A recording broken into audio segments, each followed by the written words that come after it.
కులానికి చెందిన వాళ్ళండి.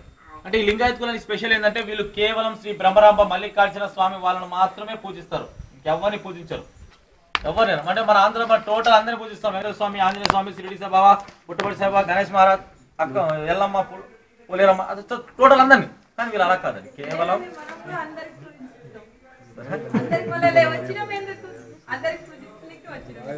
సో అక్క మహాదేవ అమ్మవారు పుట్టిన తర్వాత ఈ మల్లికార్జున స్వామి స్వరూపాన్ని చూసి ఆయనే నా సర్వస్వం, అంటే భర్తగా ఒకటి చేసుకుంటే మల్లికార్జున స్వామి వారినే పెళ్లి చేసుకోవాలి, ఆయనే నా సర్వస్వం, నాకు ఇంకెవరు లేరు ఈ భూమి మీద అని చెప్పేసి అనుకొని ఒక శివలింగం ఏర్పాటు చేసుకొని ఆ శివలింగం ధ్యానం చేసుకుంటూ పూజలు చేసుకుంటూ అక్క మహాదేవి అమ్మవారు వచ్చి వెళ్ళేది. సో ఇంపార్టెంట్ ఇక్కడ 3 పాయింట్స్. ఒకటి, అక్క మహాదేవి అమ్మవారి పేరు మహాదేవి మాత్రమే, అందరూ అక్క అక్క అని పిలవడం వలన అక్క మహాదేవిగా పేరు గాంచడం జరిగింది. నెంబర్ 2, మనం ఇక్కడ మల్లికార్జున స్వామి అంటాం, కర్ణాటకలో చెన్న మల్లికార్జున స్వామి అంటారండి. మూడోది ముఖ్యంగా చెప్పాల్సింది, అక్క మహాదేవి అమ్మవారు చాలా అందగత్త, ఇస్ అ బ్యూటిఫుల్ గర్ల్. ఎంత అందంగా ఉండేదంటే ఇప్పుడు మనం miss India, miss world, miss Asia అంటాం కదా, ఇది పెద్ద ఫిగరింగ్ అనుకుంటారు. కానీ ఇంత అందంగా ఉన్న వాళ్ళు కూడా అక్క మహాదేవి అమ్మవారి కాలి గోటికి కూడా సమానం కారండి. ఆ తల్లి కాలి గోటికి కూడా సమానం కాదు. మరి అక్క మహాదేవి అమ్మవారు ఎంత అందంగా ఉండేది, కానీ ఏ రోజు కూడా ఆ మందాన్ని చూసి మురిసిపోలేదు. ఈ శరీరం కాదు, ఈ స్వచ్ఛమైన మనసుని కరెక్ట్ గా పెట్టుకున్న రోజే నాకు ఆ స్వామివారి దర్శనం నాకు దొరుకుతుంది. ఇది లేదు, ఇది చనిపోతే మట్టిలో కలిసిపోయేదే. ఇది కరెక్ట్ గా ఉంటే స్వామివారి దర్శనం నాకు దొరుకుతుందని చెప్పేసి సాదా సీదాగా ఉండి ఆ స్వామివారి దర్శనం చేసుకుంటూ వచ్చేది. అలా ఒకరోజు దర్శనం చేసుకుని వచ్చేటప్పటికి ఆ దేశాన్ని పరిపాలించిన రాజు ఒక ఉన్నాడండి, ఆయన పేరు కౌశికుడు. సో ఆ రాజు గారు అక్క మహాదేవి అమ్మవారిని చూస్తాడు, చూసి అరే ఇంత అందంగా ఉంది ఈ అమ్మాయిని ఎలాగైనా సరే పెళ్లి చేసుకోవాలని చెప్పి నిర్ణయించుకుంటాడండి. నిర్ణయించుకునేసరికి ఆ రాజదేవుడు మంత్రి ఆ తల్లిదండ్రుల దగ్గర వెళ్తాడు. వెళ్ళిన తర్వాత స్వామి మీ అమ్మాయిని మా రాజుగారు పెళ్లి చేసుకుంటారంట, మరి ఎప్పుడు ముహూర్తాలు పెట్టుకుందాం అనగానే వాళ్ళు అంటారు, సార్ మేము లింగాయత కులానికి చెందిన వాళ్ళము, మా అమ్మాయి శివభక్తురాలుగా మారిపోయింది, ఈ జన్మకు ఆమెకు పెళ్లి యోగం లేదు, మమ్మల్ని క్షమించండి అనగానే రాజుగారికి కోపం వస్తుంది. ఏంట్రా రాజుగా నేను చెప్తుంటే కూడా వీళ్ళకి భయం లేకుండా ఉంది, సో ఇప్పుడు ఏం చేయాలి, మిమ్మల్ని బలవంతంగా తీసుకొచ్చి పెళ్లి చేసుకోవాలని చెప్పి నిర్ణయించుకుంటాడు. ఆ విషయం అక్క మహాదేవి అమ్మవారి తల్లిదండ్రులకు తెలుస్తుంది. తెలిసి ఏడుస్తూ ఉంటారు, బాధపడుతూ ఉంటారు. ఆ బాధపడే టయానికి అక్క మహాదేవి అమ్మవారు వాళ్ళని చూస్తుంది. చూసి ఆ శివలింగం దగ్గర వెళ్తుంది. వెళ్ళి స్వామి అని ఏడ్చుకుంటూ బాధపడుకుంటూ ఆత్మహత్య ప్రయత్నం చేస్తున్నాను అనగానే అప్పుడు ఆ శ్రీశైలం మల్లికార్జున స్వామి వారే ప్రత్యక్షం అవుతారండి. అక్కడ అక్క మహాదేవి ఎదురుగా ప్రత్యక్షం అవుతారు. ప్రత్యక్షం అవగానే వాళ్ళు అంటారు, ఎందుకమ్మా ఏడుస్తున్నట్టే స్వామి, మరి నేను పుట్టి నా తల్లిదండ్రులు ఏడిపిస్తున్నాను, మరి నా తల్లిదండ్రులు ఏడిపించడానికి నేను పుట్టానా, మరి అలాంటి జన్మ నాకు అవసరం లేదు, నా తల్లిదండ్రులు నేను సుఖ పెట్టాలి, ఆనందపరచాలి, కానీ ఈ రోజు నేను ఏడిపిస్తున్నాను అంటే వాళ్ళని ఏడిపించడానికి పుట్టినప్పుడు నాకు ఈ జన్మ నాకు అవసరం లేదని చెప్పేసి నేను ఆత్మహత్య ప్రయత్నం చేయడం జరిగింది. మరి ఏంటి నా పరిస్థితి అనగానే అలాంటిది అవసరం లేదమ్మా, కొన్ని విషయాలు నేను చెప్తాను, ఆ విషయాల ప్రకారం వెళ్ళి చెప్పేస్తాను కానీ ఆ రాజు దగ్గరికి వెళ్తుంది. స్వామి పెళ్లి చేసుకుందాం, కాకపోతే కొన్ని రోజులు ఇక్కడ నేను పూజలో కూర్చోవాలనుకుంటున్నాను, ఆ పూజ అయిపోయిన తర్వాత మనం పెళ్లి చేసుకుందాం, కానీ ఆ పూజలు ఉన్నంత వరకు నన్ను ముట్టుకోకూడదు అంటాడని. ఆ పూజలు ఉన్నంత వరకు నన్ను ముట్టుకోకూడదు అంటాడు. సరే ఎన్ని రోజులు చేస్తారంటే పూజలు, ఇప్పుడు మీరు కూడా మనం కూడా చేస్తూ ఉంటాం, పొద్దున 10 నిమిషాలు చేస్తే సత్యంగా అడిగే మాలాధారణ చేసిన వాళ్ళు చూస్తుంటారు మీరు.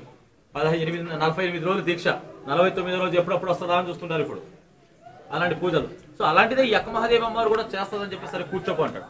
అనగా ఆ రాజుగారి ఇంట్లోనే ఒక శివలింగం ఏర్పాటు చేసుకుని ఓం నమ శివ అని చెప్పి కూర్చుంటుందండి. అక్కడ కూర్చున్న అలా ఒక రోజు అయిపోతుంది, వారం అయిపోతుంది, నెల అయిపోతుంది, 6 నెలలు అవుతుంది, సంవత్సరం అయిపోతుంది, 10 సంవత్సరాలు అవుతుంది. అక్క మహాదేవి అమ్మవారి కదలదు మెదలదు, కేవలం ఓం నమ శివ అనే పదం ఒక్కటే వినపడుతుంది. చాలా పవిత్రమైన నామం అండి ఇది. శ్రీశైలం మల్లికార్జున స్వామిని ధ్యానం చేయడానికి పూజించడానికి మీరు ఎన్నో వేద మంత్రాలు చదువుతారు, కానీ ఏ వేద మంత్రం కూడా ఓంకార నాదంతోనే స్టార్ట్ అవుతుంది. అలాంటి ఓం నమ శివ పదాన్ని మనస్ఫూర్తిగా మనం తలిచినట్టయితే అన్ని మంత్రాలు మనం చదివినట్టేనండి. ఇందాక అందుకే బోర్డు మీద బయలుదేరేటప్పుడు చెప్పాను, మనస్ఫూర్తి ఒకసారి ఓం నమ శివ చెప్పండి సార్ అంటే, అందుకే చెప్పడం జరిగింది. సో అలాంటి నామం ఒక్కటే వినపడుతుంది. 10 సంవత్సరాలు ఇస్తానికి రాజుగారికి కోపం వస్తుంది. ఏంట్రా ఆమె ఏదో అందంగా ఉందని చెప్పి నేను తెచ్చుకుంటే 10 సంవత్సరాలు ఇక్కడ తపస్సులో కూర్చుంటే మరి నేను ఎప్పుడు పెళ్లి చేసుకోవాలని చెప్పేసి ఆమె చేపట్టుకుంటారు రాజుగారు. రాజుగారు అక్కమాదే పైకి లేదు, ఏం స్వామి ఏంటి, నేను మల్లికార్జున స్వామిని ఎంతగా పూజిస్తున్నాను, ఆరాధిస్తున్నాను, నీకు తెలీదు, నీకు తెలియచెప్పడానికే ఆ స్వామి ఉన్న భక్తి ఎలాంటిదో నాది నీకు చూపించడానికే నేను 10 సంవత్సరాలు ఇక్కడ వచ్చి కూర్చున్నాను. మరి 10 సంవత్సరాల నుంచి నేను ఇంత కఠినంగా ఇక్కడ అన్నం లేకుండా, నీళ్లు లేకుండా, ఏం లేకుండా నేను ఇక్కడ వచ్చి తపస్సులో కూర్చున్నాను, కానీ ఇప్పటికి కూడా నా భక్తి ఎలాంటిది నువ్వు గమనించలేకపోయావు, నీకు కావాల్సిందంటే నా శరీరం తీసుకొని చెప్పేసి ఒక్కొక్క వస్త్రం తీసేస్తున్నాను. ఒక్కొక్క వస్త్రం తీసే కొద్దీ ఆ మీద తల వెంట్రుకలు ఆటోమేటిక్గా ఇట్లా కప్పేస్తా ఉంటుంది. అలా వస్త్రాలన్నీ తీసేస్తుంది ఆ తల్లి. తీసేసిన తర్వాత ఆ ఎంటుకలే అరికాల వరకు ఇలా కప్పేస్తుంది. అప్పుడు రాజుగారి కనువిప్పు కలిగి పాదములు వందనం చేస్తాడు. చేసిన తర్వాత అమ్మా నువ్వు ఎక్కడికి వెళ్ళాల్సిన పని లేదు, నువ్వు ఇక్కడే ఉండు, సర్వం నీకేం కావాలి, భవంతులు కావాలన్నా, బంగారం కావాలన్నా, డబ్బు కావాలి, ఏం కావాలని ఇక్కడ ఏర్పాటు చేస్తాను, నువ్వు ఎక్కడికి వెళ్ళాల్సిన పని లేదంటే నాకు ఇవన్నీ వద్దు స్వామి, నాకు కావాల్సింది ఒకటే ఏంటి, ఆ శ్రీశైలం మల్లికార్జున స్వామివారి దర్శనం దొరికితే సర్వం నాకు దొరికినట్టే, నాకు ఇవన్నీ అవసరం లేదు స్వామి అని చెప్పేసి 800 సంవత్సరాల క్రితం అంటే 12వ శతాబ్దంలో కర్ణాటక రాష్ట్రం నుంచి ఈ శ్రీశైలం రావడం జరిగిందంట అక్క మహాదేవి. ఇక్కడికి వచ్చిన తర్వాత ఆ శ్రీశైలం మల్లికార్జున స్వామి దర్శనం చేసుకొని ఈ తపస్సు చేయడానికి ఈ అడవి గుండా వచ్చేస్తారు. సో ఈ ఫారెస్ట్ ఏంటి, Nallamala forest. So Nallamala forest ఒకప్పుడు ఎలా ఉండేది, కాకులు దూరని కారడవి వెళ్తే ఒక నల్లమల్ల ఫారెస్ట్ అంటే నడవడానికి కూడా ఇక్కడ దారి లేదు. సో అప్పుడు అక్క మహాదేవి అమ్మవారు ఎక్కడ ధ్యానం చేయడానికి చెప్పి అన్వేషించుకుంటూ ఈ అడవి గుండా వచ్చేటప్పటికి ఈ అడవి తల్లి ప్రత్యక్షం అవుతుంది ఆమెకు. అమ్మా ఆ స్వామి వారి నామం తలవడానికి ఇంత దూరం వచ్చావు, ఆయనను పూజించుకోవడానికి వచ్చావు, మరి నువ్వు ఎక్కడో కూర్చోడం ఎందుకు, నా గర్భంలో వచ్చి కూర్చుంటావు, నేను కాపాడుకుంటా అని చెప్పేసి తానంతటిగా తానుగా ఏర్పడ్డ గుహలే ఈ అక్క మహాదేవి గుహలు. ఈ గుహలోకి 70 అడుగులు మనం నడిచినట్టు వెళ్ళినట్టయితే లోపల సహజ సిద్ధంగా ఏర్పడ్డ శివలింగం ఒకటి ఉందండి. ఆ శివలింగం ఎదురునే అక్క మహాదేవి అమ్మవారు దాదాపుగా 100 సంవత్సరాలు ఇక్కడ తపస్సు చేయడం జరిగింది. 100 years. ఒక్కరోజు కాదు, 2 రోజులు కాదు. మరి ఈ రోజు మీరంతా శ్రీశైలం వచ్చారు, రూములో దిగారు, అక్కడ నుంచి స్వామివారి దర్శనం చేసుకున్నారు, అమ్మవారి దర్శనం చేసుకున్నారు, లేకపోతే లడ్డు ప్రసాదం తీసుకుంటే ఇంకా ఎక్కడైనా షాపింగ్ చేద్దామా, లేకపోతే ఏదైనా టూర్కి వెళ్దామా, అంటే సైట్ సీయింగ్ కానీ ఎక్కడ వెళ్దాం. కానీ ఇన్ని 100,000 ఖర్చు పెట్టుకుని వస్తారు, ఒక్క 10 నిమిషాలు ఆ స్వామివారి ఆధ్వర్యంలో ఒక 10 నిమిషాలు మనం ధ్యానం చేయలేం ఓం నమ శివాని కానీ.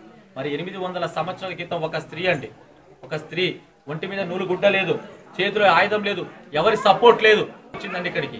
మరి 800 సంవత్సరాలు అడవి ఎలా ఉండేది, ఇక్కడ మృగాలు ఎలా ఉండేటివి, మరి ఇక్కడ ఆ తల్లి వాళ్ళ లోపల క్లైమేట్ చూస్తారు, మళ్ళీ అక్కడ ఆమె తపస్సు చేసిన స్థలం చూస్తే కన్నా అసలు ఇలా ఎలా కూర్చుంది అని మళ్ళీ మీరు ఆశ్చర్యపడాల్సి వస్తుంది. మరి ఎంత కఠినమైన తపస్సు ఒకసారి మీరు గమనించాలి. సో మనం ఇప్పటిదాకా బోట్లో వచ్చాం, మాట్లాడుకున్నాం, పాడుకున్నాం, ఏం చేసాం వదలండి. సో ఇక్కడ నుంచి లోపల వెళ్ళి శివలింగ దర్శనం చేసుకుని బయటకు వచ్చేంత వరకు ప్రతి ఒక్కరు ఓం నమ శివాయ అనే పదాన్ని ఒక్కటే ధ్యానం చేయడం చాలా మంచిది. అంటే ఇదేదో టూరిజం రూల్ అయితే కాదండి, జస్ట్ పర్సనల్ రిక్వెస్ట్ గా చెప్తున్నాను. మీరు అలా చెప్తే బెటరే, లేదు బాబు మేము క్యాజువల్గా వెళ్తామంటే ఇవ్వచ్చేస్తాను, మేము కాదన్నాం.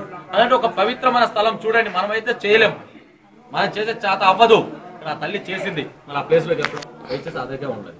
సో తర్వాత పైన ఆశ్రమం మనం వచ్చేటప్పుడు కనబడింది, ఒక విగ్రహం కనబడింది, శ్రీ గణేష్ మహారాజ్ అవధూత గారండి. ఆయన కర్ణాటక బీదర్ లో ఉంటారు. ఆయన ప్రతి సంవత్సరం కార్తీక మాసంలో కార్తీక పౌర్ణమి రోజు ఒక్కరోజు మాత్రం ఇక్కడికి రావడం జరుగుతుంది. ఆయనతో పాటు దాదాపు 2000 మంది ఇక్కడికి వస్తారండి, కేవలం ఆయనతో కూర్చొని మెడిటేషన్ చేయడానికి. సో ఆయనకు సంబంధించిన ఆశ్రమం ఒకటి ఉంది. సో ఎదురుగా ఒక ఆమె ఉంది ఇక్కడ కూర్చొని వైట్ శారీ కట్టుకొని. ఈమె దాదాపుగా కర్ణాటక గుల్బర్గా నుంచి వచ్చిందండి. ఈమె గుల్బర్గా నుంచి వచ్చింది, దాదాపుగా 3 years నుంచి ఇక్కడ మెడిటేషన్ చేస్తాం. 3 సంవత్సరాలు రాత్రి మగుళ్ళు ఇక్కడే ఉంటుందండి.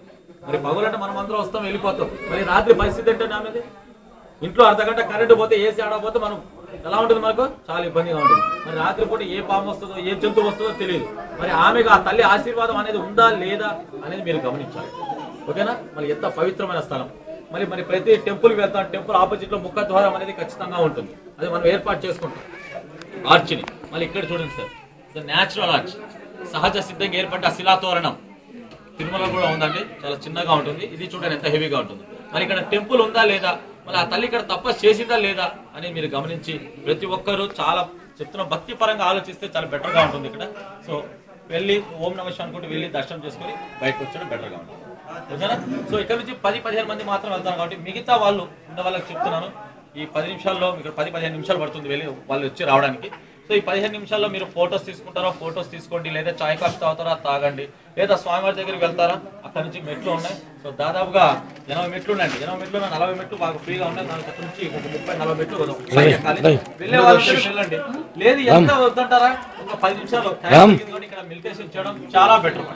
సో మరి ఏంటంటే చనిపోయిన దగ్గరికి వెళ్ళినా మీటింగ్లు ఉంటాయి, పెళ్లిలోకి పోయినా మీటింగ్లు పెడుతుంటాయి, ఏదో ఒకటి నలుగురు కలిసి ఏదో ఒకటి స్టార్ట్ చేస్తాం.